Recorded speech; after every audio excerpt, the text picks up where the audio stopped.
Hello students, welcome back to our sixth lecture of thermal engineering.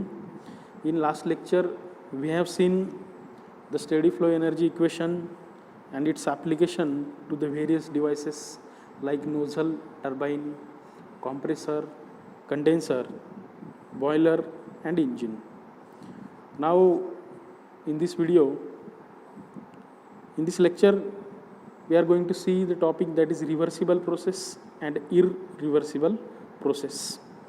So what is exactly the reversible process? As its name suggests, reversible, that means this process can able to reverse itself,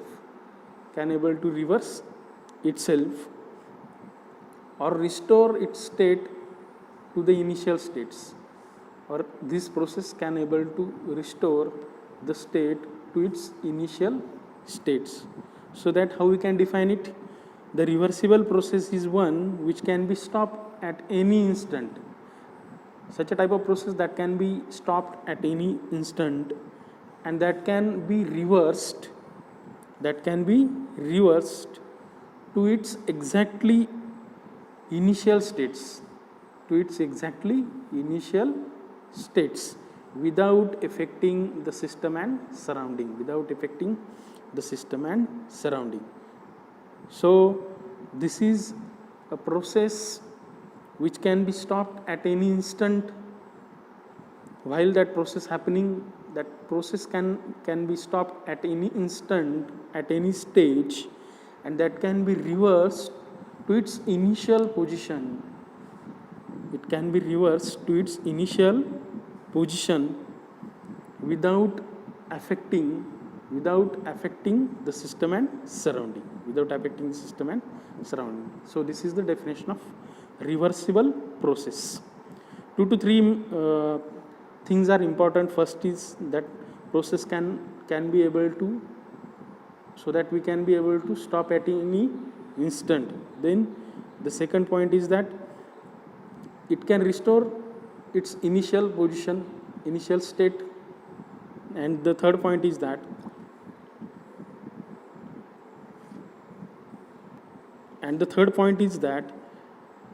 it doesn't affect the system and surrounding. By combining all these three conditions, we can define the reversible process.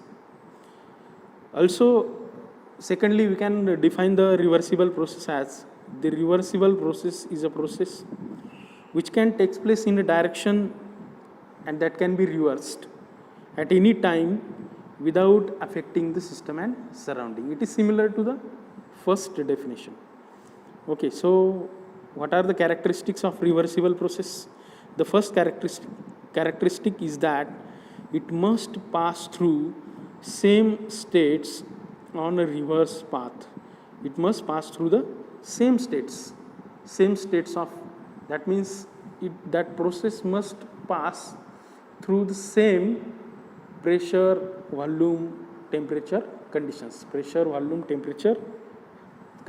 while reversing the path.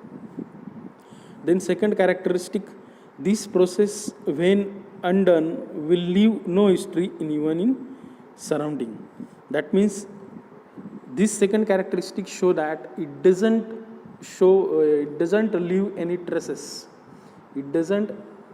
Within the system and surrounding. That means the system and surrounding remains unchanged. Then the third characteristic, that is it must pass through a continuous series equilibrium state. That means reversible process is a slow continuous process. Reversible process is also known as a quasi-static process, so that it must pass through a multiple number of small state changes, equilibrium state changes. Okay. Then the fourth characteristic, no real process is actually existing as like a reversible process. No real process is existing as like a reversible process, but some process may approach reversibly. but some processes which may approaches reversibly. Okay, that means some processes which are close to the reversible process but not actually the reversible process. That means what we can conclude from this, we can conclude that practically no such a process which can be stopped at any instant, or it can be reversed, or it can't affect the system and surrounding. Such a process not exist in a nature, so that no real process is truly reversible. Then let us see some examples. The frictionless relative motion. Then the second is expansion and compression of spring. Frictionless relative motion, that means if let us take some machine component which has two components has a relative motion with each other, then there is the friction between that two components. Okay, so the relative motion between that two components is reversed. Then also there is the experience of friction. Okay. Then the second, expansion and compression of the spring. If the spring is taken, one spring is taken, then it is compressed. Expansion type of spring we have taken. Then after the removal of load, after the removal of force, that spring comes to its original position. That means whatever the process that we have applied, that is again reverse. That process is again reverse in the case of compressible spring. Let us see the third example, that is frictionless adiabatic expansion and compression of fluid. Because whatever the adiabatic compression or adiabatic expansion, that process is a reversible process. That process is somewhat reversible. Then polytropic expansion compression, that is also the reversible process, or that process is known as reversible adiabatic process. Then isothermal expansion and compression. That means every type of compression and expansion process, that is a reversible process. Which process? That is a reversible process. Then the electrolysis.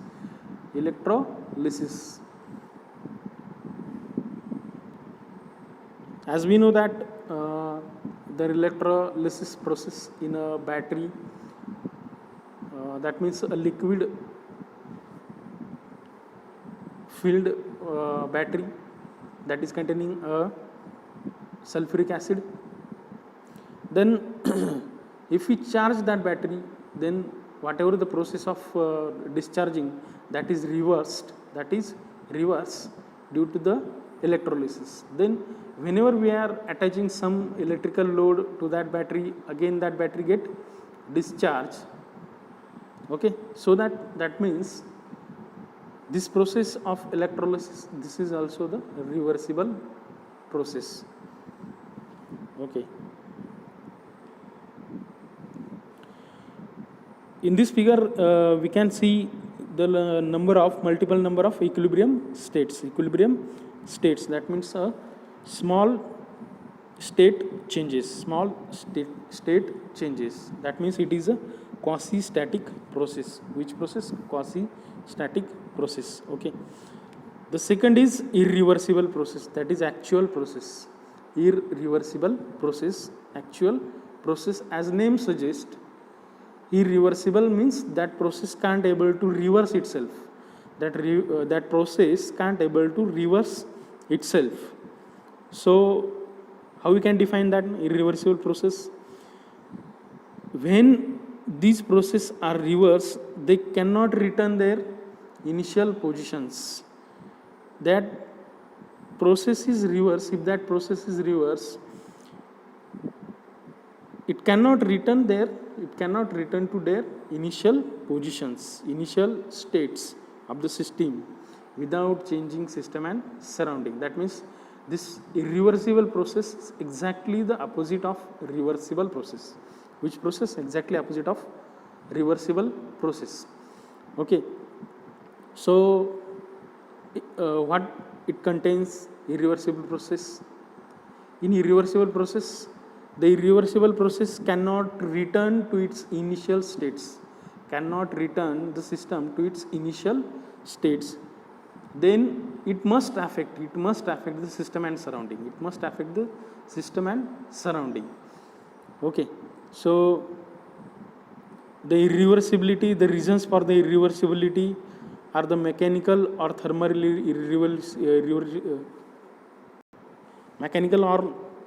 irreversibility, internal and external irreversibility. So let us see the first, mechanical irreversibility. As we know that if the mechanical irreversibility is concerned, then there must be a friction. Between the two parts, which has a relative motion, between them. Okay, so to overcome that particular friction, some amount of work is lost. To overcome that friction, some amount of mechanical work is lost. But if we reversed that action, or that motion or that movement, then also some amount of mechanical work is lost in friction. So this type of irreversibility is known as the mechanical irreversibility, and that mechanical irreversibility is particularly due to the friction. Okay. So let us see the second type, that is thermal irreversibility. Or the second cause of irreversibility, that is thermal irreversibility. So it is associated with the heat transfer. Due to the finite temperature difference between the system and its surrounding. Due to the finite, that means we can be able to measure the temperature difference between the system and its surroundings. So some amount of heat is lost during the compression process. That cannot be regained during the expansion process. As we know that as per the definition of reversible process, there must be regaining of that heat lost in compression while expansion. Whatever the heat lost in a compression, that must be regained, but this is not happening in this case. But during the expansion, whatever the heat lost, that may not be regained. So thus causing a irreversibility.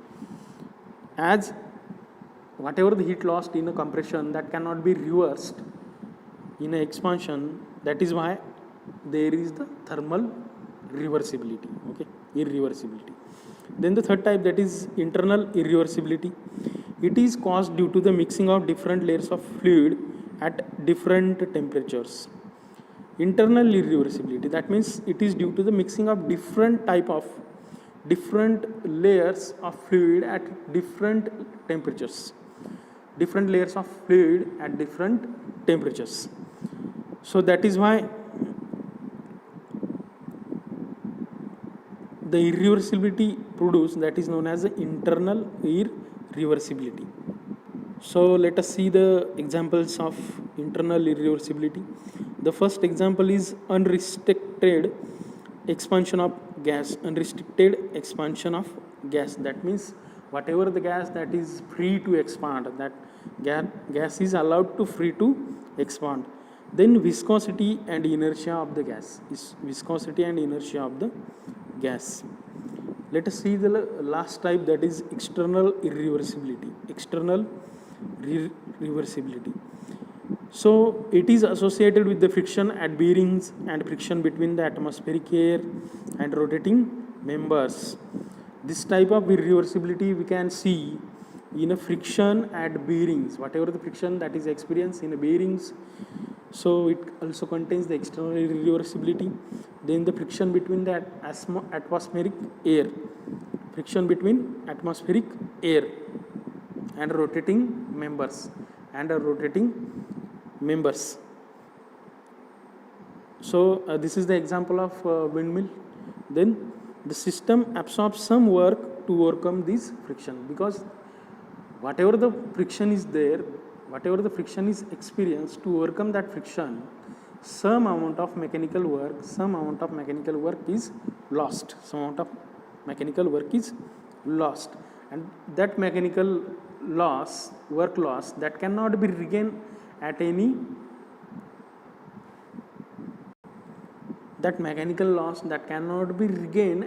cost. Okay, so this type of irreversibility is known as the external irreversibility. So let us see the examples.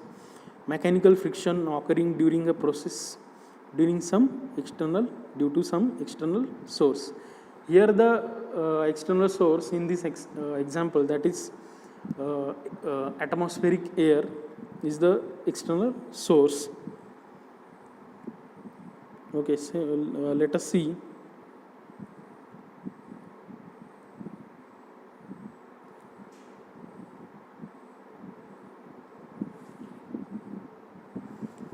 So let us see the very important point, that is applications of second law of thermodynamics. As we know that the statements of laws of thermodynamics, second law of thermodynamics are related to the first law, that is Kelvin-Planck statement, that is related to the heat engine, and the second law, that is Clausius statement, that is related to the heat pump. So that let us first see the diagram, or let us see the concept of heat engine. As we know that engine which absorbs the heat energy, as we are burning the fuel inside the engine cylinder, so that the heat is produced inside the cylinder. So that means that heat is utilized within the engine cylinder for the production of mechanical work. That heat is utilized inside the cylinder for the production of mechanical work. Let us see the concept structure of heat engine. As we know that the heat engine which absorbs the heat at higher temperature, that resource or that source of heat which is at higher temperatures. Let us see here the reservoir 1. Let us see here the reservoir 1. Okay, so which is at the temperature Th, that means which is at higher temperature. Then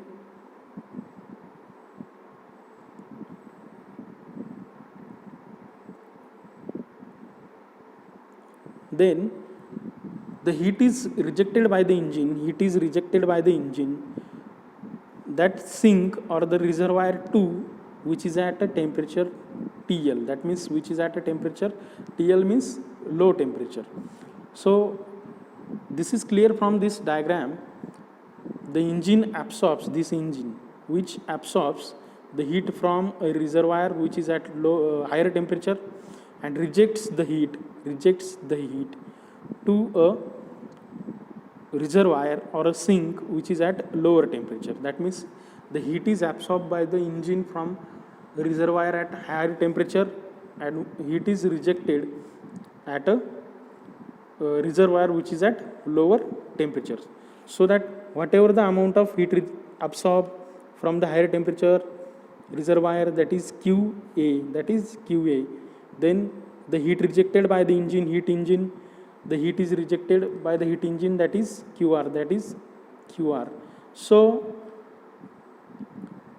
let us see how much amount of work is produced, how much amount of mechanical work is produced. As we know that after getting the heat, the engine produces the mechanical work,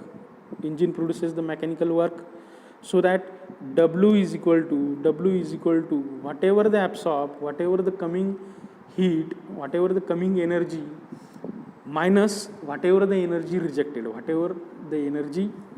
that means that is equal to the total work produced. So that total mechanical work produced, W is equal to whatever the heat coming, that is QA, minus QR, that is the heat rejected, that is QR.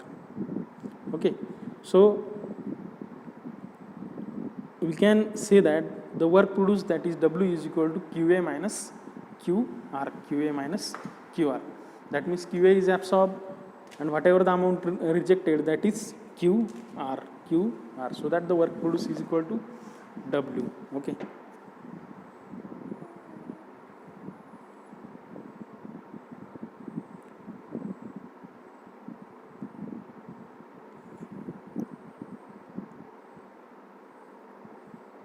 So let us see the work produced, that is W is equal to, as we know that W is equal to QA minus QR here, QA minus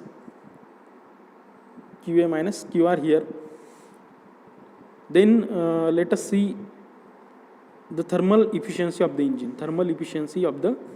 As we know that the formula for the efficiency of the engine, that is equal to net work output divided by net heat input, net work output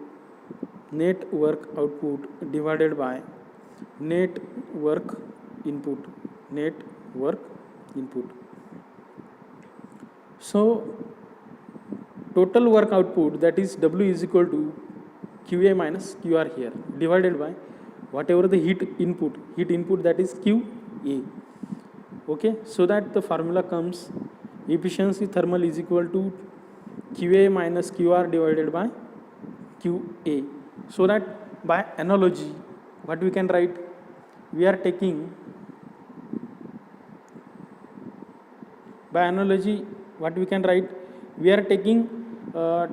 T higher. Suppose T higher is equivalent to QA and T lower, that is equivalent to QR by analogy. Then what we will get the equation, that is equal to efficiency thermal is equal to T higher minus T lower divided by T higher. Okay, this is the equation for the thermal efficiency of the heat engine. Now let us see the second application of second law of thermodynamics, that is heat pump, because as per the classes treatment, the second device, that is heat pump, and what it does, it is a device which transfers the heat from a body from a lower temperature to the higher temperature. It is a device which transfers the heat energy from a body at lower temperature to the body at higher temperature. Let us see the representation of it. So reservoir 1, this is the reservoir 1, this is reservoir 2. Reservoir 1, as we know that we are transferring the heat from reservoir 1 to reservoir 2. The reservoir 1 which is at a lower temperature, TL, and the reservoir which is at higher temperature, that is TH. That means we are transferring the heat from TL to TH. Whatever the heat absorbed by the heat pump, that is QA. Whatever the heat rejected by the heat pump, that is QR. As we know that pump is not the self-working work producing device, because we have to supply the work to the pump. So that work produces negative work. Because the pump is consuming the heat energy. Okay, so sorry, the pump is consuming the work, pump is consuming the work, so that we are taking it as a negative work. So heat is transferred from this reservoir 1 to reservoir 2, reservoir 1 which is at a lower temperature TL, reservoir 2 which is at a temperature T higher. Okay, so that also the pump is require a work of, pump is require a work of, input work of minus W. Then QA is the heat absorbed, QR is the heat rejected. Okay, so let us see. In this case, in the case of heat pump and refrigerator, we are not calculating the thermal efficiency, we are calculating the COP, that means capacity of performance, COP of the pump as well as COP of the refrigerator. Okay, so that we know that whatever the work, we know that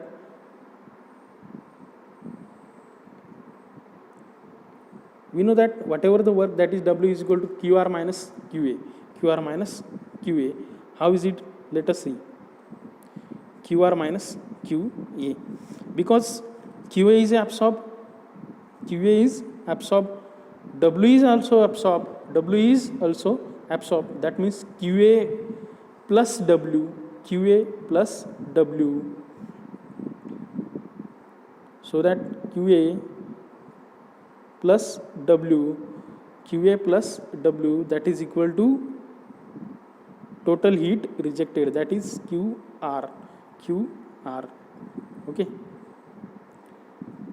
so that is why W is equal to, that is why this W is equal to QR minus QA. So that what we can write, how we can write the COP formula, the COP is equal to, COP pump is equal to amount of heat rejected, because what is our aim? To reject the heat, divided by total work input to the heat pump, so that what we can write the formula, COP pump is equal to QR divided by QR minus QA, because W is equal to QR minus QA, work input is QR minus QA, and amount of heat rejected, that is QR, and work input to the heat pump, that is QR minus QA. By analogy, what we can write? By analogy, similarly as previous, as we know that QR is analogy to TH, then QA is analogical to TL, so that in the place of QR we replace it with TH, and in the place of QA we replace it with the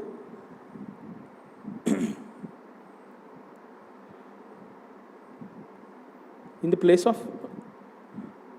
QA we replace it with TL, so that we will get the formula COP pump is equal to TH divided by TH minus TL. COP pump is equal to TH divided by TH minus TL, and which is exactly opposite of the efficiency thermal of the engine. So let us see the third application, that is refrigerator. As we know that what refrigerator does, it absorbs the heat from a source, and maintains that source at a lower temperature,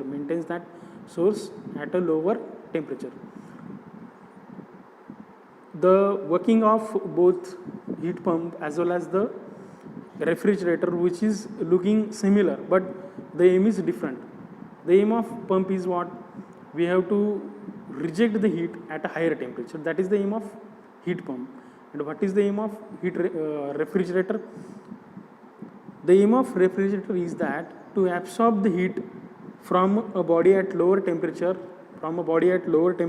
and maintain it to lower temperature. Let us see here the reservoir 1, that means it is a source, we have to maintain its temperature at a lower temperature. Reservoir 1 is a source whose temperature we have to maintain at a lower temperature. Then the sink is the where the heat is rejected, that means it must at a higher temperature, so this is a refrigerator device, this is a refrigerator device. Okay, so as we know that refrigerator also we are supplying the heat in the form of electrical energy, so that its motor get rotated, then its compressor also get rotated, and that refrigerator working. So finally we can conclude that the refrigerator is also required to supply the heat energy, required to supply the work, so that as we know the aim of refrigerator to absorb the heat, so that amount of heat absorbed, that is QA, amount of heat absorbed, that is QA. Okay, amount of heat absorbed, that is QA, amount of heat rejected, QR. So QA plus QR, so QA plus QR, QA plus W is equal to QR. This QA plus this work, that is incoming, both are incoming, and what is outgoing? Outgoing is only the QR, incoming is QA and W, so that QA plus W is equal to QR, okay, W is equal to QR minus QA, W is equal to QR minus QA. Okay, so let us see the COP of a refrigerator. As we know that the COP of refrigerator, it is the ratio of refrigerating effect. Refrigerating effect means the amount of heat absorbed or the cooling effect produced. Okay, so it is the ratio of refrigerating effect divided by work input, that means W, compressor work. Okay, so we will get the equation as COP of refrigerator, that is refrigerating effect, that means heat absorbed, that is QA here, then the work done, that is work input, that is QR minus QA, so that by analogy what we can write this: COP of refrigerator is equal to TL divided by TH minus TL. Here by comparing both the equations of refrigerator as well as heat pump, only the change is that this temperature is different.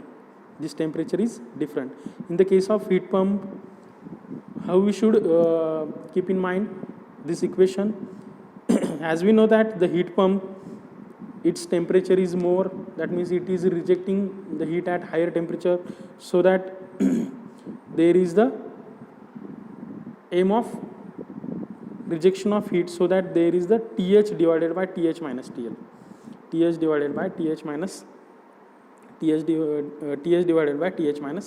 TL, and in case of refrigerator, COP refrigerator is equal to TL divided by TH minus TL, so that this is the equation of COP of refrigerator.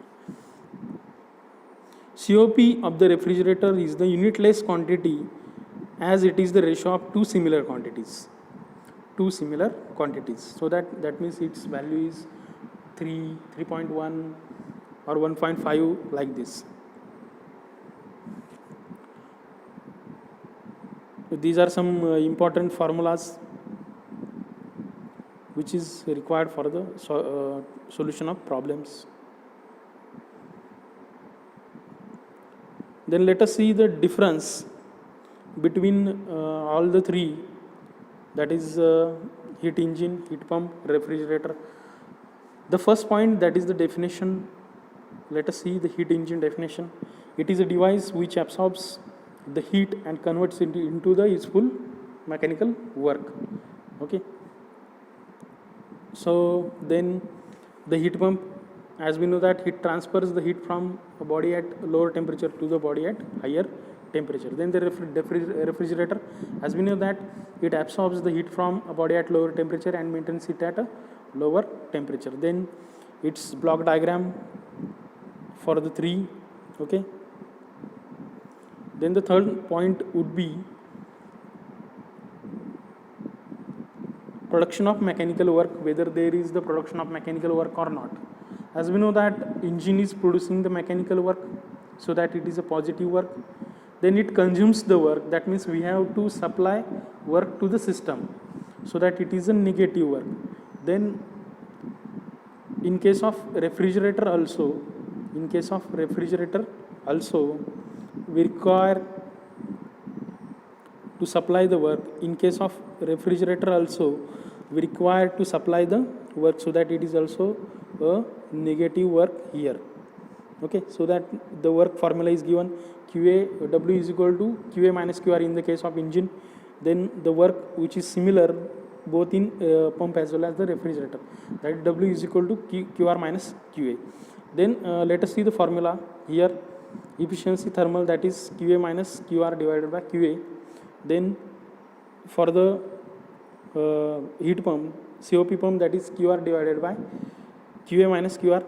Then for the refrigerator, QA divided by QR minus QA. Then the thermal efficiency for the heat engine in the form of temperatures, that is TH minus TL divided by TH. Then COP pump, TH divided by TH minus TL, TH divided by TH minus TL. Then COP refrigerator, TL divided by TH minus TL. Here only difference is that here TH and here TL.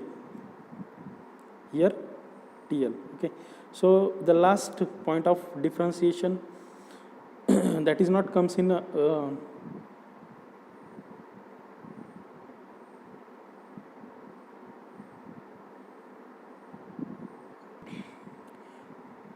is not coming in the case of this engine, but that is coming in the case of pump as well as the refrigerator. As we know that this is a formula and this is a derivation. COP pump is equal to COP refrigerator plus 1.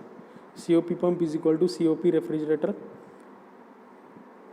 COP pump is equal to COP refrigerator plus 1, and COP refrigerator is equal to COP pump minus 1.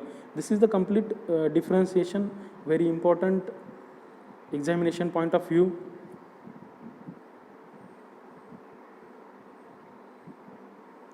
Let us see the derivation.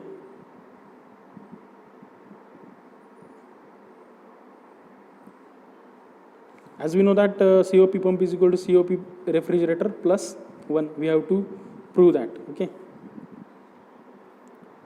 So as we know that, let us take the left hand side, that is COP pump. COP pump. As we not know that COP pump is equal to TH divided by TH minus TL. Okay. So what is the RHS? Give equation number 1 to the LHS, then RHS, that is COP refrigerator plus 1, so that TL divided by TH minus TL plus 1, so that after the explanation, after